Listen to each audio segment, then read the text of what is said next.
Hey guys, welcome back to my channel and welcome to 2021.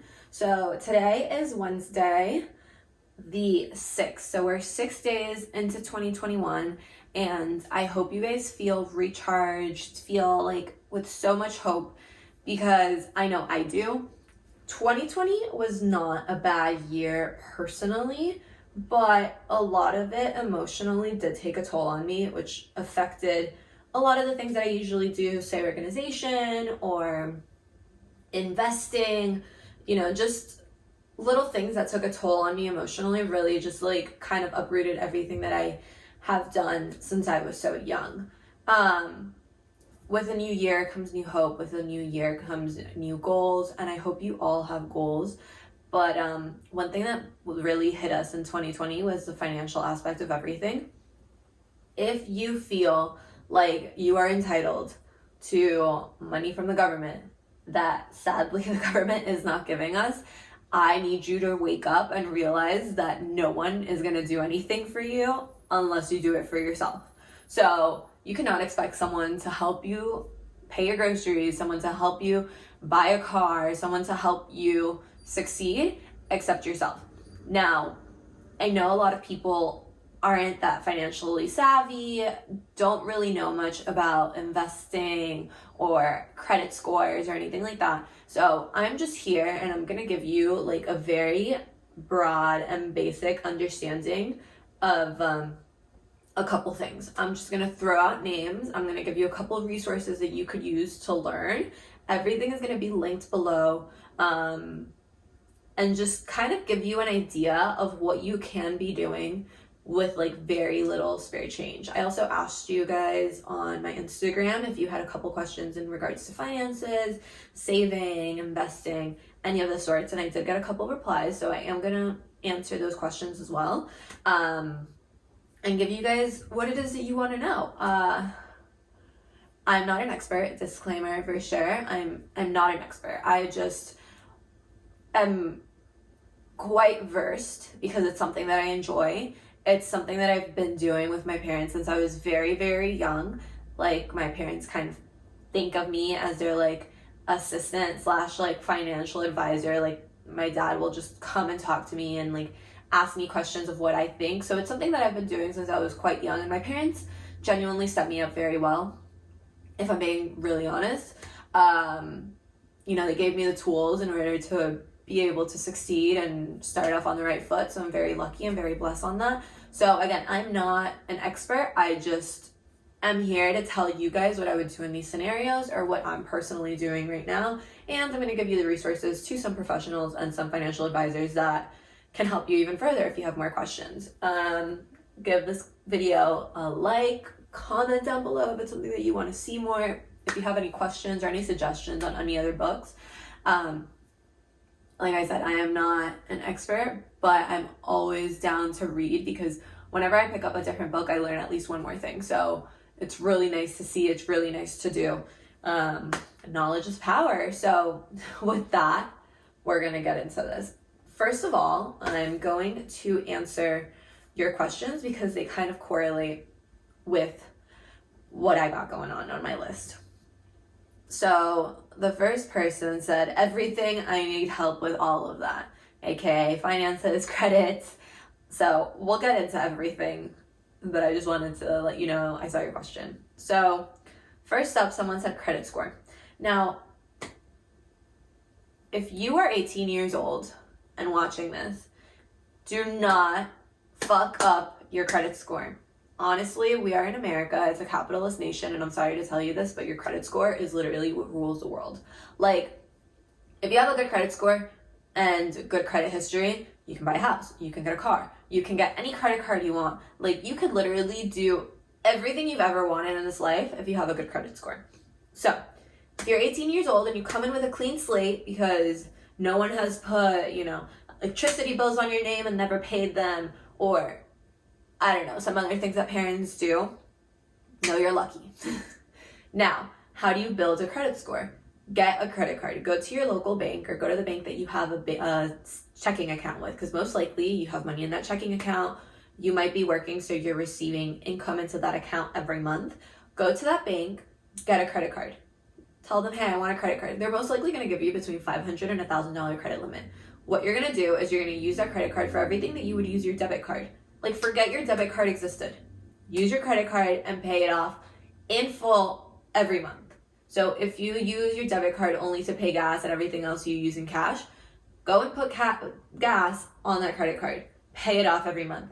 I promise you, within 6 months, your credit limit is probably going to increase. What credit card companies want to see is that you're using it and you're paying it off. Credit card companies make their money off of interest. They know that at some point there might be an emergency that you're going to have to take out your credit card and, let's say, buy a new tire for your car. At that instant, they know that you're not going to have all the money to pay that tire. But they're like, you know what, this person did well, so they might pay that tire off within 2 or 3 months. When you pay off that tire, they're going to make their interest and they're going to be happy because they're like, this person's paying us. They're paying us our interest and they're paying us our money. Win-win. So that's my number one advice if you are a clear slate. Now, if you have made poor financial decisions and already have really bad credit and you're really young, I need you to not tell me, oh, I'm just going to wait until my credit report, gets everything off, because your credit replenishes every 7 years. So if you have any negative marks, faulty payments, or anything like that, in 7 years, it's going to go away. What are you going to do for the next 7 years? Do you think you're just going to be living paycheck to paycheck? Credit cards are here to help you. Now, let's say you were 20 when you messed up your credit score. You're going to have to wait until you're 27 to be able to start building credit with that mentality. And usually by the time you're 27, you want to get a nice car, you're working in whatever degree that you usually went to college for. You're probably with a partner and thinking about buying a house. What are you going to do with your 400 credit score? What are you going to do? You're going to do absolutely nothing. I'm sorry, you can't even finance a dog, if I'm being completely honest. So what you're going to do, if you already have bad credit and you screwed it up, you're going to go on Credit Karma, download the app, figure out your credit score. On Credit Karma, it's going to show you secured credit cards that you're most likely going to get approved for. So a secured credit card is basically you give a bank $500, you pay the full balance up front, and then they say, okay, we have your $500, now use this credit card to make your purchases. And you might be asking, but isn't that a debit card? No, because they have that money and you're still making payments. So let's say you put $250, you're making payments on your credit card monthly because you spent $50. Your credit is going to increase because they're like, okay, she secured this card with money that she had and she's using it wisely. Your credit score is honestly going to increase. And I'm going to say this from one of my friends who I told her to do this. I think it's been 6 months that she got it. She started off with $250 and I think her credit, her secured credit is now $1,000 because the credit card is okay, she's trustworthy. Again, credit cards are a business. Credit cards make money off of us. Credit card companies want to make more money off of us. They want us to spend more. So if you show them good attitude, they're going to forgive it. Okay? Now, another thing that you can do if you have really bad credit is go to this thing called Operation Hope. They're within SunTrust banks. And this guy, actually, his name is John Hope Ryan. He comes from an impoverished neighborhood and kind of just saw the world differently than the people in his neighborhood did and realized that it's on you to make your credit better. And sadly, a lot of people aren't taught this. So he decided to create a thing called Operation Hope. So now Operation Hope, you'll go in, you'll sit with a financial advisor and they're going to go through your whole credit history. Things that you don't have access to because you're not a bank, you're not a loaner. All you see is your credit score and just kind of how much your balance is on Credit Karma. What they do is they go, on this month and this year, you defaulted on this payment and it's still on your history. And you did this and you did that. It breaks it down. Now, with that information, Operation Hope can also help you rebuild your credit. So say it was 3 years ago and you were under 21 years old. They're going to be like, okay, listen, we understand you were naive. We understand you didn't know any better. We're going to reach out to this company that you took out a loan with. And we're going to let them know, hey, he's changed. Is there any way that we can wipe this off of the credit history? Do that because you don't want negative marks. Building credit. besides credit cards, I genuinely think that student loans are a great way to build credit, because usually by the time you get a student loan, you're like 20 years old. You're still quite young. Your credit history is very, very fresh if you've only had it since you were 18. So getting another line of credit is really good. Student loans, and so many people default on them that when you do pay it, they're gonna love you. Credit histories are going to love you. Credit card companies are going to love you. Bankers are going to love you. So if you can get like $1,000, $2,000 student loan, start paying it off right away, because if not, interest is going to accumulate and you're going to end up with a higher balance than you started with, and I'll get into that later. But I don't think student loans should be something that like you're hiding from. I mean, I get it, like don't take out a $200,000 student loan if your degree or your career is not going to guarantee a nice salary, but $1,000 save for the books. Get that, pay it off within 6 months, and just know that that's great marks on your end. So I had someone ask me, how do I pay my Amex bill? I'm drowning in debt here. Well, Amex is, you think getting an Amex Platinum is a great idea, and then you get it, and then you realize you have no limit, and you buy whatever you want. Amex Platinum. So Amexes are different because they are charge cards, and technically you're supposed to pay off everything that you spent for the month. But they came out with this new thing called pay over time, which basically certain transactions that are over $100 a month are going to be put into like a pay over time thing, and basically making it into a credit card, but not really a credit card because it's only charges over $100. So kind of for those incidentals, like I said, a new tire or something like that. And the interest is really high. American Express is like, who owns it? Because can I buy a share in American Express? But the interest is really high, which makes it a quite difficult credit card to put down. So one of my suggestions would be look into an interest-free credit card, one that might benefit you. So the American Airlines AA Advantage, if you spent, I believe it was $100 in the first month when you signed up, you get, it was either 60,000 or 80,000 miles. So when you turn those miles into a ticket, that's a $600 ticket.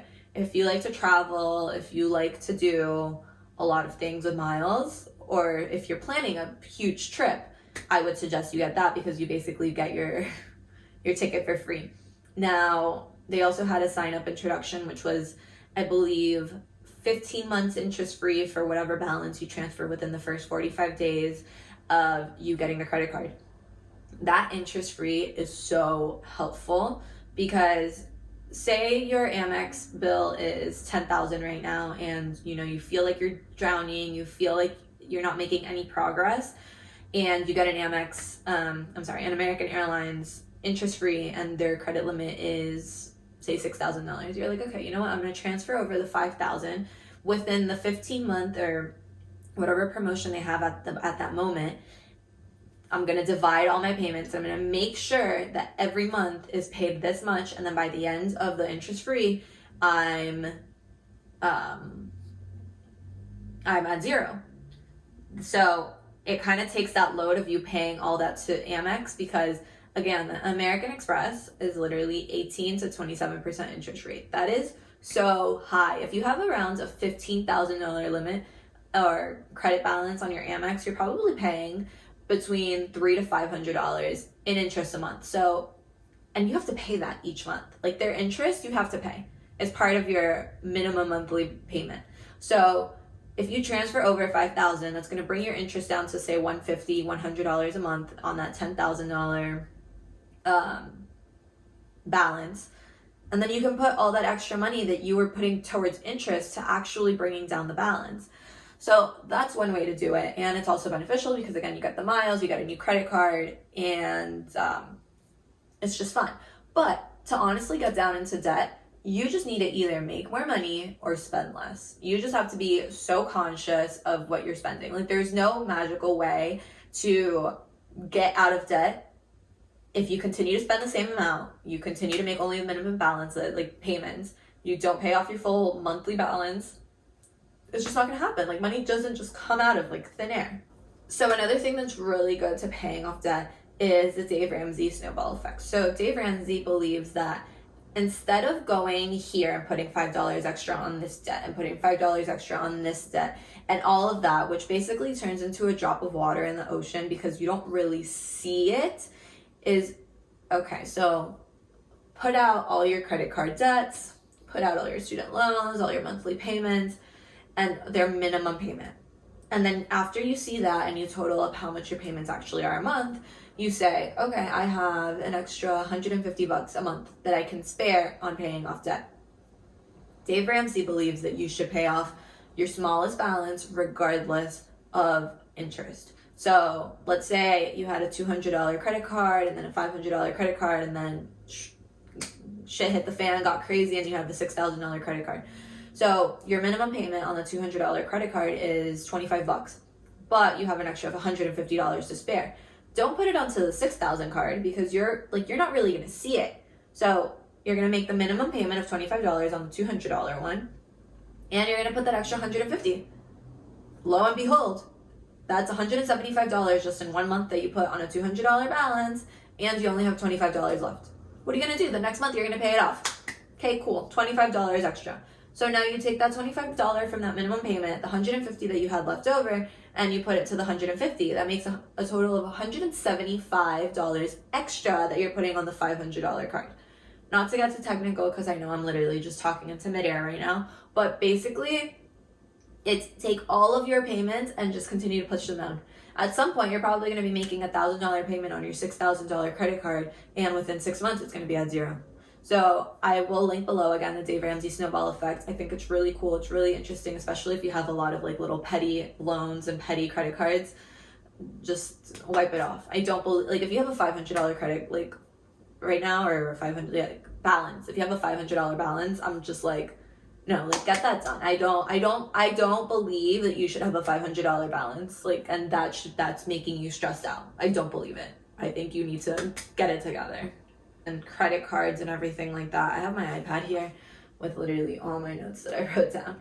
But I want you guys to understand that compound interest is your friend, but it could also be your worst enemy. So I know a lot of people are just like, oh, the system's made for us to fail. You know, it's student loans. Like you get out of college with a higher balance than you do when you started with a student loan. And it's like, yeah, you're absolutely right. But the system isn't made for you to fail. It's made for people who don't want to learn and don't want to educate themselves on finances to fail. Like, there are so many tools online for you to learn, and that's why I'm making this as well, to help you get to that point, to help you be like, oh, you know what, like, this is good information. Let me go online and do more research. So, student loan compound interest, you're probably paying 6.5 to 7.5 interest rate if it's a Stafford loan or a graduate plus loan. And that's a lot of interest. Because even on just a $20,000 loan, which we know education in America is really expensive, so $20,000 isn't much, you're paying around $150, if not a little bit more, on interest. Now, the problem with compound interest is that if you're not making payments, they're going to add that interest every month onto your balance. And you want to know what's going to happen the next month? You're going to pay interest on the interest. So every month on compound interest is you're paying charged interest on top of the interest on top of the interest. That is how your student loan gets so high. Companies need to make money. Banks are a business. Student loans are a business. Everything is a business, and everyone is out there to make money. And if you don't know that, that's how you're going to get in big trouble. So literally, compound interest, your worst enemy. If you cannot afford to make your full student loan payment or whatever the case may be, whatever loan it is, at least pay off your interest and maybe $5. That's my biggest tip to you. Now, compound interest is your best friend when we get into investing. So before I get into investing, someone did ask, cost of living on your own, being a homeowner, renting, etc. Well, I can't tell you how much it costs to live on your own because I don't know your expenses. I don't know where you live. How much do you spend on groceries, you know? I would say comfortably, you could probably live on your own for around $2,000. Don't shoot the messenger. I'm literally just kind of like making quick calculations here. But say you have your car, if you have a roommate, you're most likely going to be paying $1,000, if not more, to rent a room, especially in this area, and your groceries and like little extra expenses. So I would say around $2,000 you can make it work. But you need to like sit down and seriously jot down your monthly expenses, jot down how much your rent's going to be, jot down just how much you usually spend on going out or how much you spend on groceries, and that'll tell you how much it costs. Since you did ask in regards to, you know, renting or owning a property, let's touch base on that a little bit. So rent is usually the same, if not more, than a mortgage would be. But your mortgage is not the only thing you have to pay when you are a property owner. So when you own a property, you have to pay the property taxes. Depending on the type of loan you got and everything like that, you're either going to pay it monthly, like they're going to put it into an escrow account, the bank that you got your mortgage with, and you're going to pay $200 to $300, if not more, a month extra than your mortgage just to go towards property taxes, which get paid at the end of the year. And again, depending on the type of loan you probably got loan insurance. If it's an FHA, which is a first-time homeowners in loan, which basically is backed by the government, and they allow you to put 3% down instead of a conventional loan, which is a 20% down payment on a home. You're gonna have to pay loan insurance, which is roughly, again, around $100, $200 a month. So tackle that on to being a homeowner in this whole mortgage situation. If you're part of an HOA or part of a building, you're gonna have to pay the HOA and the special assessments. Again, coming from the area that I'm in, that I'm just giving you guys what I know, your HOA is probably not going to be less than $600 if you're lucky. Any building in this area is an extra $600 a month just for the HOA. Okay, cool. And then flood insurance. So, you know, Florida floods like crazy, especially up in Hollywood. Like the bay comes up during the full moon and it's crazy. That homeowner's insurance and flood insurance is insane. So owning a home is great in theory, but you need to take into account that there are so many things that you need to pay for. Like if something breaks, you can't call someone to be like, hey, like something broke, can you send someone to help me? No, you have to either go and do it, learn how to do it through YouTube University, or pay someone to do it. So that's an extra expense. Closing costs. Closing costs on buying a home is insane. So your closing costs might actually be more than your down payment if you do an FHA loan. And if you're not guided correctly with a proper real estate agent, they're going to take advantage and you're going to have to pay it all. And it's going to have to be cash up front. And it's not money well spent. So there's just so many costs to take into consideration if you buy a house that you really need to be ready with a decent amount of cash flow, and you need to understand that all of these expenses are going to add up, and your $900 mortgage that is all so pretty and everything like that is probably going to end up being $1,600 to $1,700 when you add in homeowners insurance, which is required by the bank because of your because basically the bank owns your property, flood insurance if it's in a flood, loan insurance because you put down a low down payment, HOA and special assessments from a condo, repairs, property taxes. And I'm so avid on property taxes right now because I just had to pay mine and it was just take all my money. So yeah, that's on buying a home. Now, if you do want to buy a home, I think buying properties is one of the best things that you could do for yourself. I'm huge on investing in properties. I'm huge on investing in real estate. That's where my goals are at, just because it's what I've seen and I've seen it work. So it's not a get rich quick formula. It is a keep your money safe, make some residual income. Basically, if you have it rented out, someone is paying all your expenses and you're making $100 a month, but you have a property that costs $200,000, and if you were to sell it after 10 years, you'll probably get $70,000 cash. So it's like a long-term investment, and it's a nice place to keep your money safe because the market goes down, but the market always comes up, especially when it comes to real estate. There has never been a time where the market goes down and it didn't come up stronger than it was before the crash.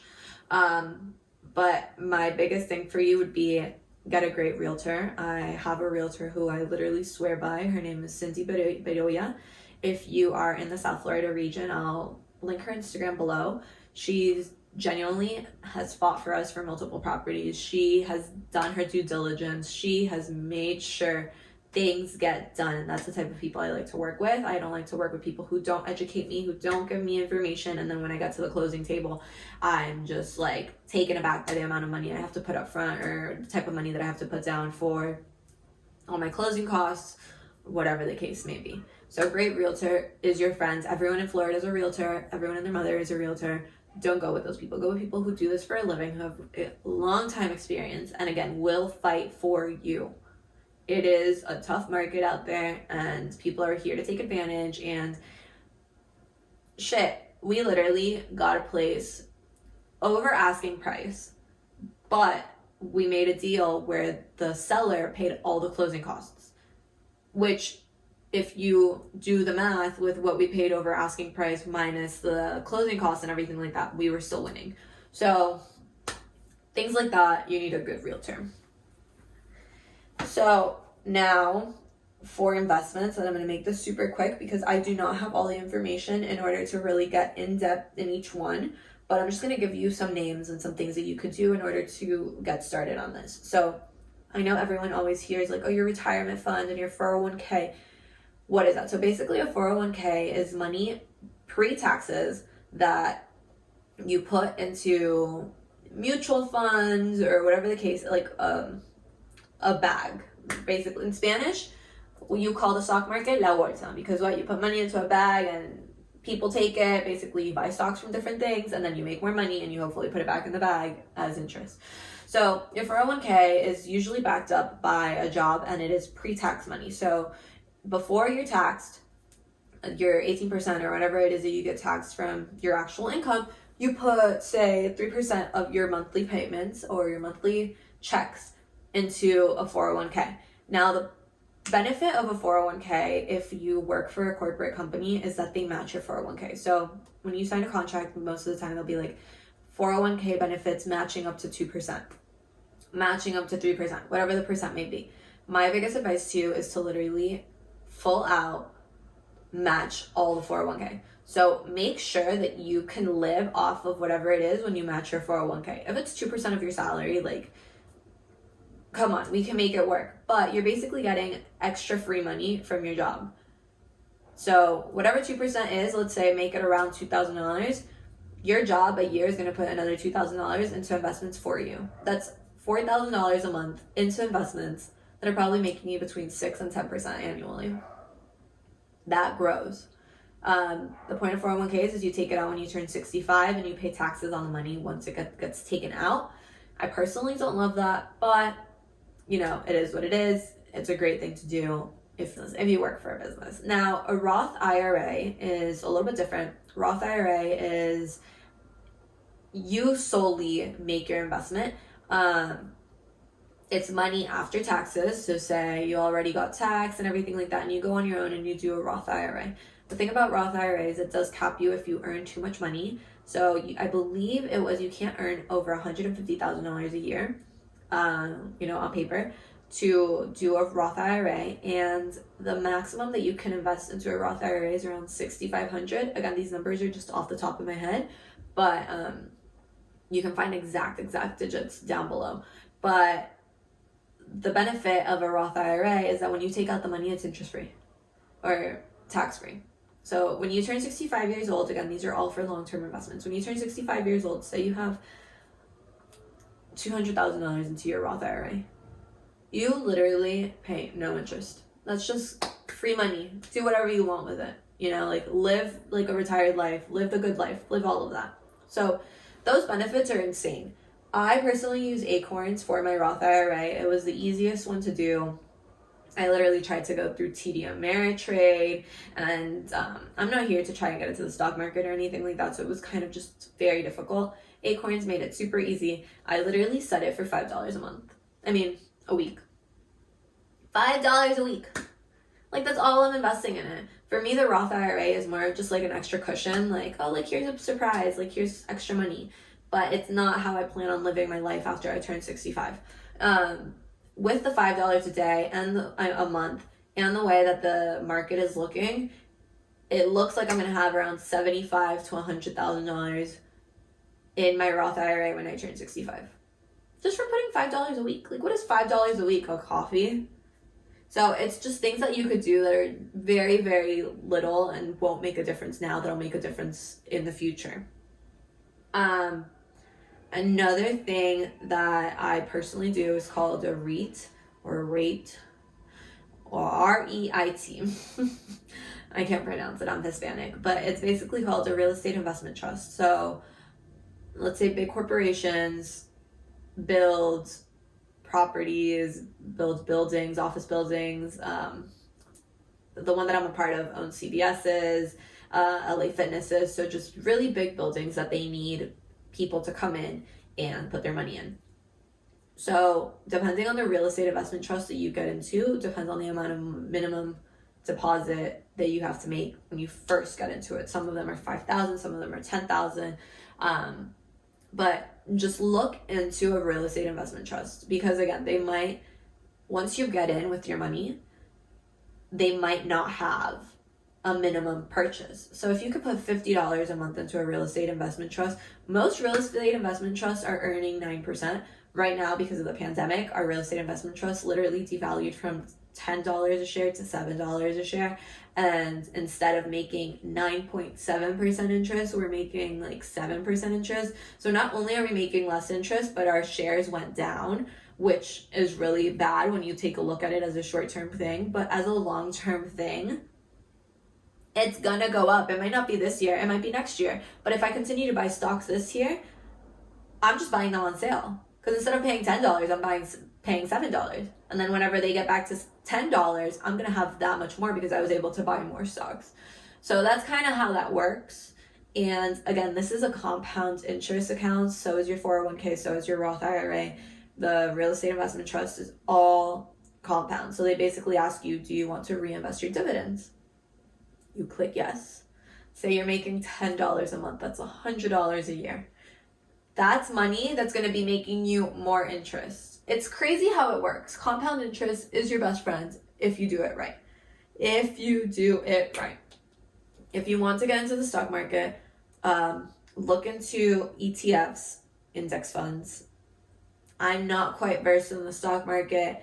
I just personally don't think it's your get rich quick card. I know a lot of people are, selling the stream of Bitcoins and day trading, especially during the pandemic, but I just think it's very volatile, and it's not, unless you're a professional and this is your full-time job, I don't think you're going to get the return of investment that you want, and it's very tricky.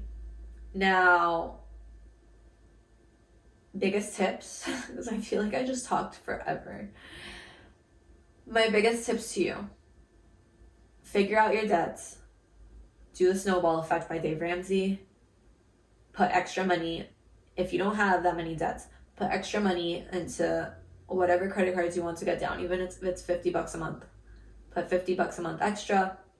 Make it work. Spend less than what you make. Someone asked, how do you make a plan for saving and everything like that? Honestly, you just need to know how much money you're actually bringing in. How much of your money is tied up in expenses that are 100%, you can't default. Do not default on your student loan. Do not default on your house mortgage. Do not default on your car.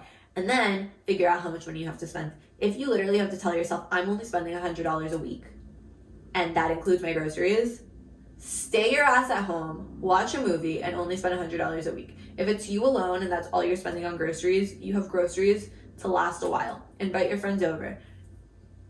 Stop your subscriptions. There's a lot of monthly subscriptions that just take all your money and you don't even realize it. Let's say Fabletics, Adore Me, Wink, and a lot of these are ones that I use, so that's why I have them at the top of my head. Netflix, Hulu, your cell phone, insurance.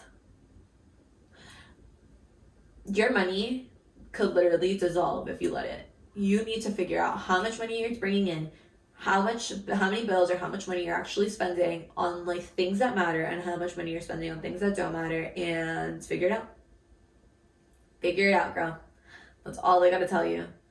But Dave Ramsey, amazing way to get out of debt, your ETFs, your REITs, your 401k, your Roth IRA, use Acorns. There's so many tools out there. $5 a week, $5 a month, whatever it may be, but start. I feel like I just talked on for so long. Please tell me if there's anything else that you guys want me to talk about. I feel like I should have made a video for each topic just because it's that in depth, but I'm gonna just give you guys information at the bottom, and that way you can go on and read from a professional. And I really hope you get your shit together in the best way possible. I want everyone to succeed. There's money for everyone, and this world was made for you to win. Like, the United States was made for you to win. It's no one's fault if you're not able to figure it out and make it happen for yourself. So grab the bull by its horns and figure it out. Okay, guys, like, comment, subscribe. This was very different for me. Let me know if you like it. If you like topics like this, I'll talk about it a little bit more. I'll get into it in more in depth for each topic, and I can even have people on, like my accountant. I have an accountant as a client that can give you just more information on everything else. Bye, guys.